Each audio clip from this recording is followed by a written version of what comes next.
আলহামদুলিল্লাহ, ইসরায়েলের নাতান শহর দেখুন। চাকচিক্য শহরকে কি বানিয়ে দিয়েছে ইরান। আপনি যদি মুসলিম হয়ে থাকেন, খুশির খবরটি আপনার প্রোফাইলে শেয়ার করুন। এমন দৃশ্য দেখার জন্য আমরা বছরের পর বছর অপেক্ষা করছিলাম। ফিলিস্তিন কিংবা সিরিয়াতে এমনটাই তারা করেছিল। প্রতিটা ইটের কোনায় তারা বোম নিক্ষেপ করেছিল।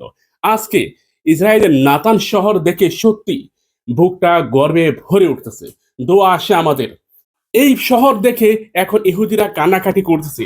তারা বলতেছে, ইরান প্লিজ স্টপ, এবার থামো, এবার থামো। কিন্তু আমরা এমন দোয়া করেছিলাম, এমন কথা বলেছিলাম প্রায় 20টা বছর, ইসরায়েল এবার থামো, ফিলিস্তিনিদের উপর আর বর্বরতা চালাইও না, এবার থামো। ইরান যা করেছে সত্যি আমাদের স্বপ্নকে ইরান বাস্তবায়ন করেছে। যারা প্রচন্ডভাবে ইরান বিরোধিতা করে তাদেরকে বলবো, দেখুন চিত্রটা। নাতান শহরের প্রতিটা বাড়িতে রকেট নিক্ষেপ, মিসাইল নিক্ষেপ, এমনকি ড্রোন নিক্ষেপ করেছে ইরান। ইরান রীতিমতো মধুর প্রতিশোধ নিচ্ছে।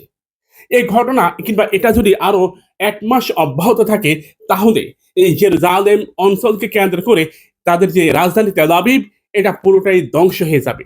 আমরা মনে করি তাদের প্রতিটা ইটের কোনায় একটা করে মিসাইল নিক্ষেপ করা প্রয়োজন। রীতিমতো তারা হাহাকার করতেছে, প্রচন্ড পরিমাণে কান্নাকাটি করতেছে। Iran please stop, we are sorry. আমরা বলতে চাই, আমরা একটা সময় বলেছিলাম ইসরায়েল থামো, আমরা মুসলিমরা দুঃখিত, আমার ভাইদের উপর আর বর্বরতা চালাইও না, এবার থামো। আমরা দোয়া করেছি, আন্দোলন করেছি, বিক্ষোভ করেছি, কিন্তু তোমরা থামোনি। কখনোই তোমরা আমার ফিলিস্তিন ভাই বোনদের জন্য তোমরা থামোনি। আজকে ইরান যদি থেমে যায়, সত্যি আমরা হতাশ হব, সত্যি আমরা দুঃখ পাবো, ভারাক্রান্ত হব।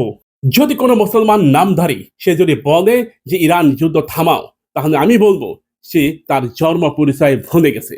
ইরান এখন যা করতেছে সম্পূর্ণরূপে আমেরিকা ও ইহুদিবাদীদের উপর করতেছে।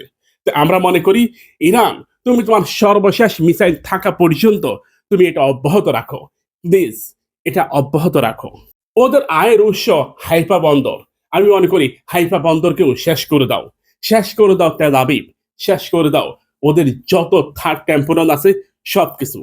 এমন ভাবে মাটির সাথে মিশিয়ে দাও যেন মনে হয় এই অঞ্চলে কখনোই কোনো মানুষ আসেনি, বসবাস করেনি। ইরান জানিয়েছে তাদের খোরামশার 5 এবং খোরামশার 4 একই সাথে সেজিল কদর এই 4 ভ্যারিয়েন্টের মিসাইল দিয়ে একেবারে কিয়ামত ঘটিয়ে দিয়েছে। আমরা দোয়া করি এটা যেন আরো 6টা মাস অব্যাহত থাকে। কারণ 16 বছর, 17 বছর, 22 বছর, 30 বছর, 40 বছর, 50 বছর ধরে তোমরা বর্বরতা চালিয়েছো। কেউ বলেনি যে ইসরায়েল তুমি থামো, কেউ বলেনি। আর এখন মাত্র 1 সপ্তাহের মধ্যে আমাদের বাংলাদেশ থেকে বলা হচ্ছে থামো। কেন থামতে হবে? কেন থামতে হবে? আমরাও চাই এটা যেন কমপক্ষে আর 6 মাস, 1 বছর, 10 বছর অব্যাহত থাকে। আমরা থামতে বলবো না। কারণ ফিলিস্তিনিদের জন্য তোমরা থামোনি, সিরিয়ার জন্য তোমরা থামোনি, লিবিয়ার জন্য তোমরা থামোনি, ইরাকের জন্য তোমরা থামোনি, আফগানের জন্য তোমরা থামোনি। তাই আমরা কখনোই বলবো না তোমরা থামো। ইরানি মিসাইল বাহিনী যারা দায়িত্ব পালন করতেছে, তাদেরকে আল্লাহ সুবহান তাআলা যেন নেক হায়াত দান করে।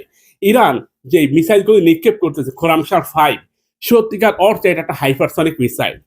ভাই, ইসরায়েলের এত পরিমাণ এয়ার ডিফেন্স সিস্টেম রয়েছে, থার্ড রয়েছে, একই সাথে প্যাট্রিয়ট মিসাইল রয়েছে, একই সাথে আয়রন ডোম রয়েছে, সকল প্রকার এয়ার ডিফেন্স সিস্টেমের রাডারকে ফাঁকি দিয়ে কিভাবে যে সেখানে পৌঁছে গেল। আমার তো মনে হচ্ছে এখানে ফেরেশতারা কৌশলে এটাকে সেখানে পাঠিয়ে দিয়েছে। গত কয়েকদিন ধরে আমাকে নানাভাবে হুমকি ধমকি দিচ্ছে, গালাগালি করতেছে, বলতেছে পুলিশে দিব, এটা করবো, ওটা করবো। আমি নাকি ইরানকে উস্কানি দিচ্ছি। ভাই, আমার কথা ইরান বোঝে না। ওদের ভাষা আমার ভাষা এক নয়। তবে আমি দোয়া করি, সত্যিকার অর্থে আমার প্রতিটা নামাজে দোয়া থাকে, হে আল্লাহ, ইরান যেন এই মিসাইল নিক্ষেপ শেষ পর্যন্ত অপেক্ষা রাখে, শেষ পর্যন্ত চালিয়ে রাখে, যতক্ষণ না এটা শেষ না হয়। কারো কথাই যেন তারা এটা বন্ধ না করে। কারণ ফিলিস্তিনিদের জন্য এখনো আমাদের বুকটা হাহাকার করে। আমরা কত আন্দোলন করেছি, কত বিক্ষোভ করেছি। ভিডিওটি শেয়ার করুন প্রিয় বন্ধুরা, যদি মুসলিম হয়ে থাকেন।